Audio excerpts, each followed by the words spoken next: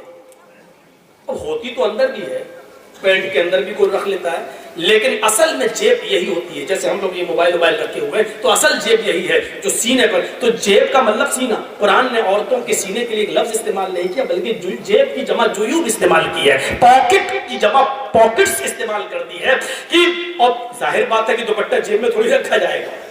قرآن یہ تھوڑی کہہ رہا کہ دوپٹہ اٹھاؤ جیب میں رکھ لو، نہیں. اعلیٰ جیوبہن، چونکہ جیب سینے پر ہوتی ہے اس لیے اس کا ترجمہ یہ کیا جائے گا کہ عورتوں کو حکم دیا جا رہا ہے کہ وہ اپنی اوڑھنیوں کو، اپنی چادروں کو، اپنے موٹے دوپٹوں کو اپنے سینوں پر ڈال لیں. آج یہ برائی ہماری ماں بہنوں میں عام ہو چکی ہے اور خاص طور پر نوجوان لڑکی دوپٹے کو اوڑھنا اپنے لیے آج لعنت سمجھتی ہے کہ تو گلا ہے کیا دوپٹہ اوڑھا ہے. آج وہ بغیر دوپٹوں کے بازار میں جا رہی ہے، گھوم رہی ہے، اسکولوں میں جا رہی ہے. یہ چیز ٹھیک نہیں. یہ آیت قرآن کی آپ کے سامنے چیخ چیخ کر کہہ رہی ہے کہ ہمارا معاشرہ کیسا ہونا چاہیے. اللہ کے نبی صلی اللہ علیہ وسلم نے فرمایا ان اول ما یرفع عن هذه الامه الحیاء والامانۃ، قیامت کی جو نشانیاں، سنیے، قیامت کی جو نشانیاں پھیلیں گی، قیامت کی جو علامتیں ظاہر ہوں گی، ان میں سب سے پہلی پہلی جو نشانی ظاہر ہوگی وہ یہ ہوگی ان اول ما یرفع هذه الامہ، اس امت سے، ہمارے مسلمانوں سے، امت محمدیہ سے قیامت کی نشانیوں میں سب سے پہلے جو ظاہر ہوگی، ہماری امت سے سب سے پہلے جو چیز اٹھائی جائے گی، ان اول ما یرفع هذه الامہ الحیاء والامانۃ، وہ حیا ہوگی اور امانت ہوگی۔ شرم و حیا سب سے پہلے اٹھا لی جائے گی، عورتیں شرم کرنا چھوڑ دیں گی، حیا کرنا چھوڑ دیں گی، ان کے اندر سے شرم و حیا ختم ہو جائے گی۔ آج کل بھابھی دیور سے کہے کون سی شادی پسند کرو گے، لو میرج کیا ارینج میرج، اب شرم کیا رہ گئی ہے۔ جس دیور کو بھابھی کے لیے موت کہا گیا ہو اور وہی بھابھی دیور کے ساتھ موٹر سائیکل پہ بیٹھ کے کلیاں چل جاتی ہو تو آپ کیا کہو گے؟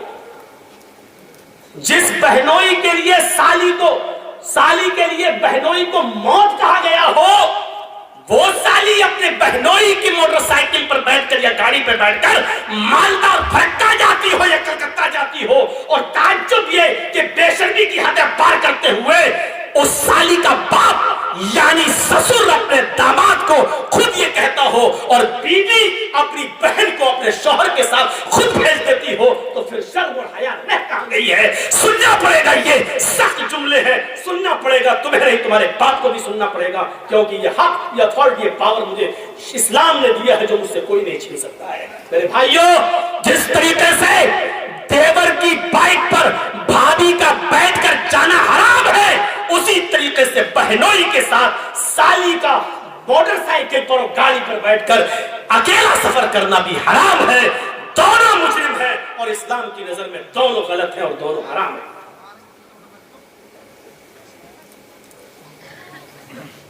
اب سب کی نظریں جا رہی ہوں گی، ہاں کون لے کے جاتا ہے اپنی سالی کو؟ سب کے دماغ گھوم رہے ہوں گے، کون ہے جو اپنی بھابھی کو لے کے جاتا ہے؟ بہت سے ہیں، اسکول میں پڑھاتی ہے، ٹیچر ہیں، آدمی تو بیچارہ صبح دکان پہ چلا گیا، چھوٹا بھائی بھابھی کو پہنچانے جا رہا ہے اسکول، لینے بھی جا رہا ہے اسکول۔ اگر دیور اور بھابھی کا رشتہ اتنا پاکیزہ ہوتا تو اللہ کے رسول کبھی دیور کے لیے موت کا لفظ استعمال نہ کرتے۔ سوچئے اس موت کے لفظ کو کائنات کی سب سے بڑی ہستی جناب محمد رسول اللہ صلی اللہ علیہ وسلم استعمال کر رہے ہیں۔ سننا پڑے گا۔ بیوی کے ساتھ آپ کھانا کھا رہے ہیں،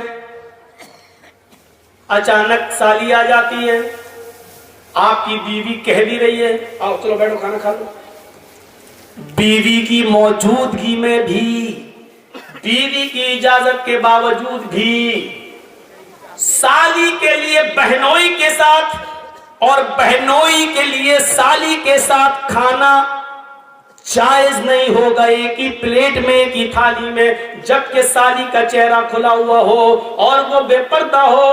غور کیجئے میرے بھائیوں، جب بیوی کی موجودگی ہو،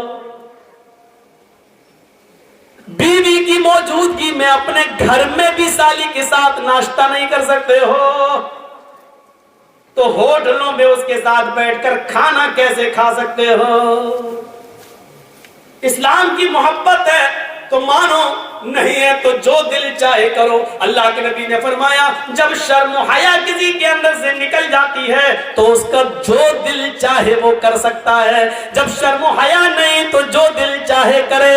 اب اس کے اوپر کوئی چیز نہیں رہ گئی جب شرم و حیا ہی نہیں رہی۔ اللہ کے نبی چیخ کر کہتے ہیں ان اول ما یرفع عن هذه الامه الحیاء والامانۃ، ہماری امت سے سب سے پہلے جو چیز اٹھائی جائے گی وہ حیا ہے، شرم میں سب سے پہلے یہ دور کر دی جائے گی۔ آج شرم و حیا بک چکی ہے، نیلام ہو چکی ہے، شرم و حیا نام کی کوئی چیز نہیں رہ گئی ہے، شرم و حیا نام کی کوئی چیز آج باقی نہیں رہ گئی ہے۔ آج لڑکے اور لڑکیاں ایک ساتھ گفتگو کرتے ہوئے، سائیکل چلاتے ہوئے، باتیں کرتے ہوئے جا رہے ہیں، یہ شرم و حیا نام کی کوئی چیز نہیں رہ گئی ہے۔ وہ ایک دور تھا